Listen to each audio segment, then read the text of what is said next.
కడప జిల్లా బద్వేల్లో దివ్యాంగుల పోరాట సమితి రాష్ట్ర అధ్యక్షుడు ఇండ్ల ఓబులేసు ఆధ్వర్యంలో ఆర్టీసీ డిపో మేనేజర్ కార్యాలయం ఎదుట ధర్నా జరిగింది. దివ్యాంగులకు ఉచిత బస్సు పాసులు మంజూరు చేసి అన్ని సర్వీసులు అనుమతించాలని ఆయన ప్రభుత్వాన్ని డిమాండ్ చేశారు. స్త్రీలకు ఉచిత ప్రయాణం ఇస్తూ దివ్యాంగులను విస్మరించడం సరైనది కాదని తెలిపారు. రాష్ట్ర వ్యాప్తంగా 4% రిజర్వేషన్ అమలు చేయాలని, బస్టాండ్లో ర్యాంపులు, ప్రత్యేక కౌంటర్లు ఏర్పాటు చేయాలని కోరారు. సమస్యలు పరిరక్షించకపోతే పోరాటం తీవ్రం చేస్తామని హెచ్చరించారు.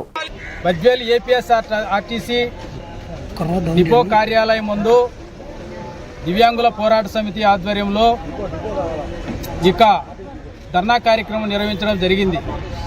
ఇక ధర్నా కార్యక్రమం యొక్క ముఖ్య ఉద్దేశం రాష్ట్ర వ్యాప్తంగా దివ్యాంగులందరికీ ఉచితమైనటువంటి ప్రయాణం కల్పించాలి. దానికి గుర్తింపుగా ఉచితమైనటువంటి బస్ పాసులు ఇవ్వాలి.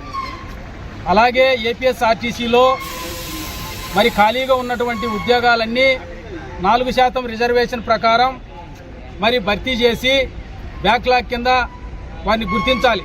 దివ్యాంగులకు బస్ పాస్ సౌకర్యాలను ఇక్కడ వచ్చేటువంటి వాళ్లకు సమాచారాన్ని అందించాల్సినటువంటి బాధ్యత డిఎం గారికి ఉంది. బద్వేలు ఆర్టీసీ డిపో పరిధిలో దివ్యాంగుల పోరాట సమితి ఆధ్వర్యంలో దివ్యాంగులు ధర్నా నిర్వహించడం జరిగింది.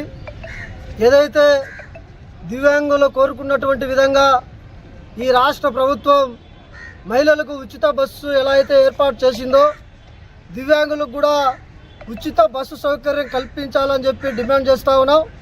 ఎందుకనంటే వాళ్ళకు వచ్చేటువంటి పింఛన్తో అడపాదడపా వాళ్ళ కుటుంబాలు జరుపుకునేటువంటి పరిస్థితి.